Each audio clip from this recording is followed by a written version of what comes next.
L'idée, cette grande complication m'est venue il y a presque 10 ans. C'est un aboutissement, une idée de jeune horloger qui a un jour envie de faire une grande complication. Et il se dit, mais moi j'ai envie de faire ça une fois. Évidemment, dans mon esprit d'horloger, pour moi, une montre double face devait renfermer énormément de complications réalisées par de Béthune, qui avaient déjà été utilisées dans les différents modèles de Béthune, mais qui n'avaient jamais été mis tous ensemble. Je me suis occupé de faire la mise au point du calibre, des différentes complications, jusqu'à l'emboîtage. On a réuni plusieurs complications de chez nous, le quantième perpétuel, le tourbillon, la seconde morte, une phase de lune, une réserve de marche et l'affichage de l'heure sur les deux faces. Quand on met deux complications ensemble, c'est pas 1 plus 1 égale 2. Dans la difficulté du travail, dans la difficulté de la conception, dans la difficulté du geste, c'est plutôt 1 plus 1 égale 4.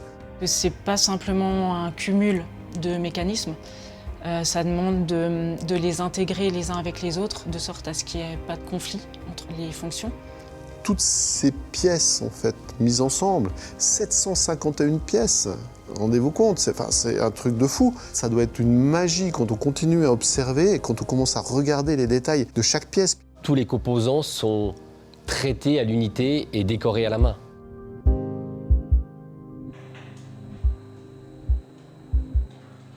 Il est très facile de relier le cadran à chaque étape, c'est-à-dire quand on vient gratter la feuille d'or, quand on fait le Milky Way, ou lorsque l'on vient chasser des goupilles pour faire le ciel étoilé.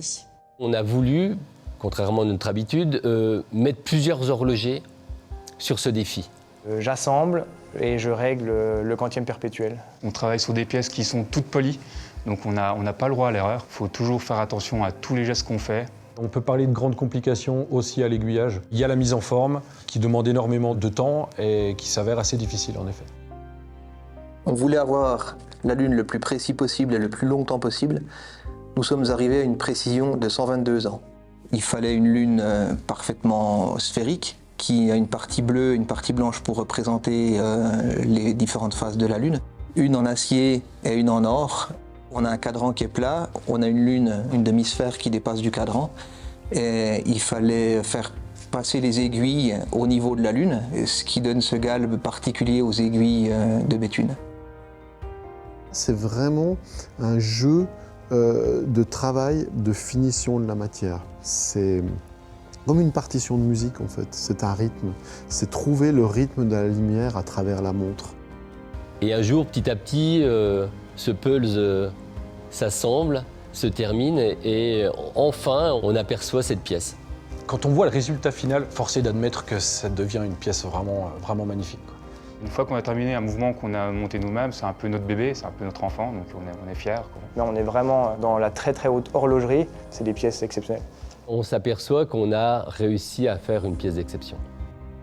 On a l'impression que Denis a conçu toutes les complications les unes après les autres en se disant un jour je pourrais peut-être toutes les mettre ensemble. Et en fait cette montre c'est un puzzle de tout ce qui a été fait de mieux chez nous, qui est mis dans une seule et même montre, qui est juste magnifique.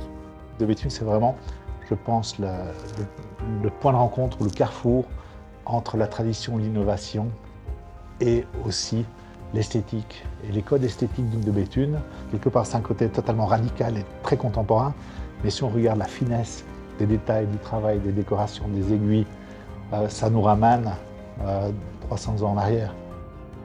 Le processus créatif est surtout un travail de fond depuis maintenant des dizaines d'années qui permet une mise à jour créative de cette grande horlogerie traditionnelle.